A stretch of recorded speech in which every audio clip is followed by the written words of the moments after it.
Finally guys Monday night raw का season premiere आ चुका है एंड गाइस सच में मंडे नाइट रॉ का सीजन प्रीमियर बहुत ही ज्यादा स्पेशल था। बहुत इंटरेस्टिंग मैचेस हमें देखने को मिले और भी बहुत कुछ स्पेशल हुआ है मंडे नाइट रॉ के सीजन प्रीमियर में। मैं आपको सब कुछ बताने वाला हूं आज इस वीडियो में, बट उससे पहले अगर चैनल पे नए हैं तो प्लीज चैनल को सब्सक्राइब कर दें और बेल आइकन जरूर प्रेस कर दें। और आज रात ब्रेट हार्ट भी मंडे नाइट रॉ के सीजन प्रीमियर में आने वाले हैं। मंडे नाइट रॉ के स्टार्ट में ही हमें सभी सुपरस्टार्स एंटर होते हुए नजर आते हैं और शो स्टार्ट होते ही सबसे पहला match the white six versus American made का होता है और आज रात इनका 8 मैन टैग टीम मैच होता है सीजन प्रीमियर में। पहले अमेरिकन मेड रिंग में एंटर होते हैं और इसके बाद पूरी व्हाइट सिक्स की एंट्रेंस होती है और ये मैच मंडे नाइट रॉ का सबसे ज्यादा एंटरटेनिंग मैच होता है और इस मैच की ड्यूरेशन ऑलमोस्ट 30 मिनट्स की होती है। मैच स्टार्ट होते ही सभी सुपरस्टार्स एक दूसरे पर अटैक कर देते हैं और बहुत इंटरेस्टिंग मैच हमें देखने को मिलता है। चैट गेबल जॉ गेसी पर अटैक कर देते हैं और क्रीड ब्रदर्स मिलकर एरिक रोवन पर अटैक कर देते हैं और स्टील स्टेप उठाकर एरिक रोवन को मार देते हैं। डेक्स्टर लुइस और जॉ गेसी क्रीड ब्रदर्स को उठाकर डबल चौक स्लैम मार देते हैं और डेक्स्टर लुइस टॉप रोप से हाई जंप लगा देते हैं। चैट गेबल जॉ गेसी को उठाकर टेबल पे एंगल स्लैम मार देते हैं। अंकल हाउडी बाहर बैठे इस मैच को देख रहे होते हैं और चैट गेबल जॉ गेसी को पिन करते हैं बट वो किक आउट कर जाते हैं। इसके बाद चैट गेबल जॉ गेसी को एंगल लॉक लगा देते हैं और निकी क्रॉस आइवन नाइल को एक स्विंग नेक ब्रेकर मार देती हैं। एरिक रोवन चैट गेबल को उठाकर स्टील स्टेप में चोक स्लैम मार देते हैं और अंकल हाउडी इस मैच में इंटरफेरेंस कर देते हैं और चैट गेबल को सिस्टर एबिगेल लगा देते हैं और डेक्स्टर लुइस टॉप रॉप से क्रॉस बॉडी मारकर पिन करते हैं और फाइनली ये मैच व्हाइट सिक्स जीत जाती है। और मैच जीतने के बाद अंकल हाउडी पूरी व्हाइट सिक्स के साथ सेलिब्रेट करते हैं और यहाँ पर इनका ये मैच एंड हो जाता है। फिन बैलर अपने सेगमेंट को स्टार्ट करने के लिए रिंग में एंटर होते हैं। रिंग में एंटर होकर फिन बैलर डेनियम प्रीस्ट को कहते हैं कि हमने तुम्हें नहीं छोड़ा बल्कि तुमने जजमेंट डे को छोड़ा। हम सब ने हर मुश्किल में तुम्हारा साथ दिया मगर तुमने हमारे साथ अच्छा नहीं किया। मैं तुम्हें अपना भाई समझता था मगर तुमने मुझे ही धोखा दे दिया। फिन बैलर कहते हैं कि तुम अभी और इसी वक्त रिंग में आओ, मैं तुम्हारे मुंह पर बात करना चाहता हूँ। तभी वहाँ पर डेनियम प्रीस्ट आ जाते हैं और रिंग में एंटर हो जाते हैं। डेनियम प्रीस्ट कहते हैं कि सच तो यह है कि तुम सब ने हमें छोड़ दिया और तुमने हमारे साथ बहुत बुरा किया। फिन बैलर कहते हैं कि तुम दोनों के साथ रहकर हम सब पागल हो रहे थे, तुम दोनों मिलकर हम सबकी बहुत डिसरिस्पेक्ट करते थे। तभी फिन बैलर डेनियम प्रीस्ट को बैड ब्लड के लिए चैलेंज कर देते हैं और डेनियम प्रीस्ट इनका चैलेंज एक्सेप्ट कर लेते हैं और तभी इस सेगमेंट में आकर पूरी जजमेंट डे इंटरफेरेंस कर देती है और वो सब मिलकर डेनियम प्रीस्ट पर अटैक कर देते हैं और डेनियम प्रीस्ट बहुत ज्यादा मार खाते हैं जजमेंट डे से। और तभी वहाँ रिया रिप्ली भी आ जाती है और डोमिनिक पर अटैक कर देती हैं। लिव मॉर्गन भी रिया रिप्ली पर अटैक कर देती हैं और उनकी नी को डैमेज करने की कोशिश करती हैं। तभी उनके पार्टनर डेनियम प्रीस्ट रिया रिप्ली को डिफेंड करते हैं और इनके लिए बहुत ज्यादा मार खाते हैं और वो खुद को रिया रिप्ली के लिए सैक्रिफाइस कर देते हैं और दोबारा से पूरी जजमेंट डे डेनियम प्रीस्ट पर ब्रूटली अटैक कर देती है। तभी वहाँ पर इनके पार्टनर जे उसो की एंट्रेंस हो जाती है और वो आकर अपने पार्टनर्स को डिफेंड करते हैं और पूरी जजमेंट डे वहाँ से भाग जाती है। जे उसो आकर रिया रिप्ली और डेनियम प्रीस्ट को सहारा देते हैं और यहाँ पर फाइनली इनका ये सेगमेंट एंड हो जाता है। और फाइनली गाइस बैड ब्लड के लिए लिव मॉर्गन और रिया रिप्ली का मैच भी ऑफिशियल हो चुका है एंड गाइस ये बात 100% कंफर्म है कि इस मैच में लिव मॉर्गन ही अपनी चैंपियनशिप को रिटेन करने वाली हैं क्योंकि अभी इन दोनों की राइवलरी काफी देर तक कंटिन्यू रहने वाली है और इन दोनों का फाइनल मैच हमें रेसलमेनिया 41 में देखने को मिलेगा जहां पर रिया रिप्ली बनेगी न्यू वुमेन्स चैंपियन और इन दोनों की राइवलरी एंड हो जाएगी क्योंकि WWE लिव मॉर्गन से इतनी जल्दी अपना टाइटल वापस नहीं लेने वाली और ना ही इतना बड़ा मैच रेसलमेनिया 41 से पहले बुक करने वाली है। इसीलिए गाइस ये बात 100% कंफर्म है कि इनका फाइनल चैप्टर हमें रेसलमेनिया 41 में ही देखने को मिलेगा क्योंकि इससे पहले लिव मॉर्गन का टाइटल को हार जाना कोई सेंस नहीं बनाता। दोनों कमेंटेटर्स रिंग में एंटर हो जाते हैं और ब्रेट हार्ट को रिंग में आने का कहते हैं एंड जब ब्रेट हार्ट की एंट्रेंस होती है तो पूरा क्राउड उन्हें चेयर अप करना शुरू हो जाता है। फाइनली ब्रेट हार्ट रिंग में एंटर हो जाते हैं और दोनों कमेंटेटर्स इन्हें मंडे नाइट रॉ में वेलकम करते हैं। वेड बैरेट ब्रेट हार्ट से कहते हैं कि आपके होम टाउन में आज मंडे नाइट रॉ का प्रीमियर है तो आपको कैसा लग रहा है। ब्रेट हार्ट कहते हैं कि क्राउड का ये एनर्जी लेवल देखकर मुझे बहुत अच्छा लग रहा है क्योंकि मैं आज 20 साल बाद इस रिंग में एंटर हुआ हूँ, इसके बावजूद पूरा क्राउड मुझे चेयर अप कर रहा है और आप सबका ये प्यार देखकर मुझे दिल से खुशी हो रही है। तभी वहाँ पर अचानक से गुंतर की एंट्रेंस हो जाती है और वो रिंग में आ जाते हैं। गुंतर ब्रेट हार्ट को मंडे नाइट रॉ में वेलकम करते हैं। गुंतर कहते हैं कि ब्रेट हार्ट मेरे हीरो हैं। गुंतर ब्रेट हार्ट से कहते हैं कि आप एक गुड लुकिंग चैंपियन थे और ग्रेटेस्ट ऑफ ऑल टाइम थे, बट अब प्रेजेंट की बात करते हैं तो गुड लुकिंग चैंपियन और ग्रेटेस्ट ऑफ ऑल टाइम मैं हूँ। गुंतर कहते हैं कि मैं ऑनेस्टली एक बात करता हूँ कि आपने हमें अपने टाइम पर बहुत ज्यादा एंटरटेन किया और आप सच में एक लेजेंड थे और आप मेरे चाइल्डहुड हीरो भी हैं, बट आप मेरी फेवरेट लिस्ट में नंबर 2 पे आते हैं। नंबर 1 पे गोल्डबर्ग हैं क्योंकि गोल्डबर्ग ने ब्रेट हार्ट को बहुत बुरा इंजर्ड किया था जिसके बाद उनका रेसलिंग कैरियर खत्म हो गया था एंड तभी वहाँ पर एकदम से सैमी ज़ेन की एंट्रेंस हो जाती है और वो रिंग में एंटर हो जाते हैं। सैमी ज़ेन गुंथर से कहते हैं कि तुम इस तरह से ब्रेट हार्ट का मजाक नहीं उड़ा सकते क्योंकि वो सच में एक कैनेडियन हीरो हैं और वो तुम्हारी तरह डरपोक चैंपियन नहीं थे। तुम्हें तो लास्ट वीक मैंने चैलेंज भी किया था और तुम मेरा चैलेंज एक्सेप्ट किए बगैर ही वहाँ से चले गए थे। अगर तुम खुद को ग्रेटेस्ट ऑफ ऑल टाइम कहते हो तो इस बात को प्रूव करो। सैमी ज़ेन गुंथर से कहते हैं कि मैं आज तुम्हें दोबारा से चैलेंज करता हूँ। गुंथर सैमी ज़ेन से कहते हैं कि तुम्हारा और मेरा कोई कंपैरिजन नहीं है और इसलिए मैं तुम्हारा चैलेंज एक्सेप्ट नहीं करने वाला। और इसके बाद गुंतर वहां से चले जाते हैं। ब्रेट हार्ट कहते हैं कि ये मुझ जैसा ब्रेव चैंपियन कभी नहीं बन सकता, ये तो बहुत ज्यादा डरपोक चैंपियन है। ये बात सुनकर गुंतर को बहुत ज्यादा गुस्सा आता है ब्रेट हार्ट पे। देन सैमी ज़ेन और गुंतर फेस टू फेस आ जाते हैं और एकदम से इनकी फाइट स्टार्ट हो जाती है और दोनों एक दूसरे पर अटैक करना शुरू कर देते हैं। गुंतर बहुत ज्यादा मार खाते हैं सैमी ज़ेन से। सैमी ज़ेन को गुंतर पे बहुत ज्यादा गुस्सा आता है क्योंकि वो ब्रेट हार्ट की डिसरिस्पेक्ट करते हैं। फाइनली गुंतर बहुत ज्यादा मार खाते हैं सैमी ज़ेन से और वहां से चले जाते हैं। और फाइनली सैमी ज़ेन और ब्रेट हार्ट इस मोमेंट को सेलिब्रेट करते हैं और इस वीक भी इनका मैच ऑफिशियल नहीं होता। गाइस आपको क्या लगता है कि नेक्स्ट वीक इनका मैच ऑफिशियल हो सकता है? अगर मैच ऑफिशियल भी हो जाएगा तो सैमी ज़ेन तब भी इस मैच को हार जाएंगे क्योंकि गुंतर अभी जस्ट चैंपियन बने और इतनी जल्दी WWE उनसे बेल्ट वापस नहीं लेने वाली। और मे बी नेक्स्ट वीक इनका मैच बैड ब्लड के लिए ऑफिशियल हो सकता है। आज मंडे नाइट रॉ में ड्रैगन ली वर्सेस डोमिनिक का 1-on-1 मैच होता है। पहले पूरी जजमेंट डे रिंग में एंटर होती है और इसके बाद पूरी LWO रिंग में एंटर होती है और फाइनली इन दोनों का मैच स्टार्ट हो जाता है। इनके मैच की ड्यूरेशन ऑलमोस्ट 10 मिनट्स की होती है और दोनों रेसलर्स ही इस मैच में बहुत अच्छा परफॉर्म करते हैं। पहले 5 मिनट तो कोई भी इस मैच में इंटरफेयर नहीं करता, फिर जेडी मैकडोना इस मैच में थोड़ी सी चीटिंग करते हैं जिसपे रे मिस्टीरियो को बहुत गुस्सा आता है और इन सबकी फाइट स्टार्ट हो जाती है और देखते ही देखते सब एक दूसरे पर अटैक कर देते हैं और इन सबकी फाइट स्टार्ट हो जाती है। और फिर इस मैच में लिव मॉर्गन भी थोड़ी सी चीटिंग करती हैं जिसके बाद डोमिनिक 619 लगा देते हैं ड्रैगन ली को और टॉप रॉप पे चढ़कर इन पर हाई जंप कर देते हैं, देन पिन करते हैं और फाइनली ये मैच डोमिनिक जीत जाते हैं और मैच जीतने के बाद अपनी इस विन को सेलिब्रेट भी करते हैं। इसके बाद पीडन और ब्रॉन ब्रेकर बैक स्टेज खड़े होते हैं। तभी पीडन कहते हैं कि आज रात होने वाला फिटल 4-वे मैच मैं ही जीतने वाला हूँ और इसके बाद मैं तुम्हें हराकर न्यू इंटरकॉन्टिनेंटल चैंपियन बन जाऊंगा और कल मेरा NXT में भी चैंपियनशिप मैच है, उस मैच में भी मैं ही जीतने वाला हूँ और मेरे पास एट अ टाइम 2-2 टाइटल्स आने वाले हैं। तभी ब्रॉन ब्रेकर कहते हैं कि वो तो वक्त ही बताएगा कि तुम्हारे पास कितने टाइटल्स आने वाले हैं और ये कहकर ब्रॉन ब्रेकर वहां से चले जाते हैं। और तभी अचानक वहां पर शेमस आ जाते हैं और पीडन पर पीछे से अटैक करते हैं। शेमस पीडन का बहुत बुरा हाल करते हैं। तभी वहां पर सिक्योरिटी आ जाती है शेमस को काम डाउन करने के लिए और सिक्योरिटी टीम शेमस को वहां से ले जाती है। इसके बाद यहाँ पर ये सेगमेंट एंड हो जाता है और मे भी हमें नेक्स्ट वीक शेमस वर्सेस पीडन का 1-on-1 मैच भी देखने को मिल सकता है।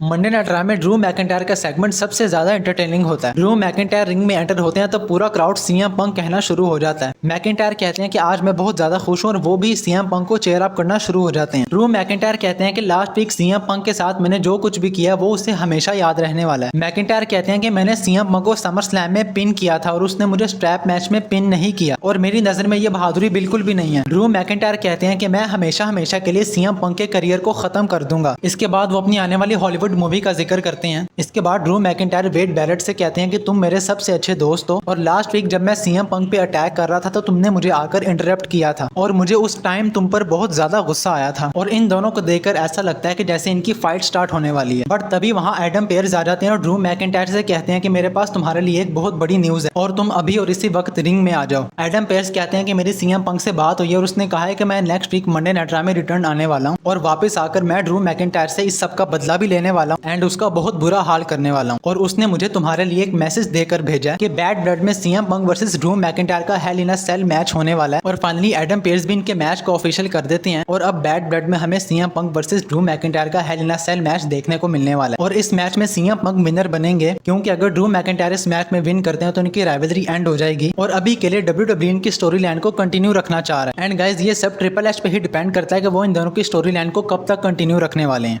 Rey Mysterio versus Finn Balor का 1-on-1 मैच होता है। पहले रे मिस्टीरियो रिंग में एंटर होते हैं और इसके बाद फिन बैलर की एंट्रेंस होती है। इनके मैच की ड्यूरेशन ऑलमोस्ट 10 मिनट्स की होती है और फाइनली इनका मैच स्टार्ट हो जाता है। दोनों सुपरस्टार्स इस मैच में बहुत जबरदस्त परफॉर्म करते हैं। रे मिस्टीरियो एक सुसाइड डाइव मार देते हैं फिन बैलर पे और इसके बाद एक बहुत जबरदस्त क्लोज लाइन मारते हैं। रे मिस्टीरियो अपना फिनिशर 619 मारने लगते हैं फिन बैलर को, तभी फिन बैलर उनकी टांगों को पकड़ लेते हैं और उन्हें पकड़कर एक सबमिशन लॉक लगा देते हैं जिसके बाद रेफरी इस मैच को रोक देते हैं और मैच डिस्क्वालीफाई हो जाता है। और मैच के बाद भी फिन बैलर काफी देर तक उन्हें सबमिशन लॉक में पकड़े रखते हैं और उन्हें एक सुपर किक मारते हैं। मैच खत्म होने के बाद दोबारा फिन बैलर रे मिस्टीरियो पर अटैक कर देते हैं। तभी वहां पर सब रेफरीज आ जाते हैं और फिन बैलर को वहां से जाने का कहते हैं और फाइनली फिन बैलर वहां से चले जाते हैं। इसके बाद इलिया ड्रैगनोव का बैक स्टेज इंटरव्यू होता है। वो कहते हैं कि आज रात होने वाला फिटल 4-वे मैच मैं ही जीतने वाला हूँ और ये मैच जीत कर मैं ब्रॉन ब्रेकर को हरा दूंगा और न्यू इंटरकॉन्टिनेंटल चैंपियन बन जाऊंगा। तभी वहां पर ब्रॉन ब्रेकर आ जाते हैं और इलिया को टीज करना शुरू हो जाते हैं। इसके बाद वहां जे उसो भी आ जाते हैं और कहते हैं कि आज रात ये फिटल 4-वे मैच तो मैं ही जीतूंगा और तुम्हें हराकर मैं न्यू इंटरकॉन्टिनेंटल चैंपियन बन जाऊंगा। इसके बाद जे उसो वहां से चले जाते हैं।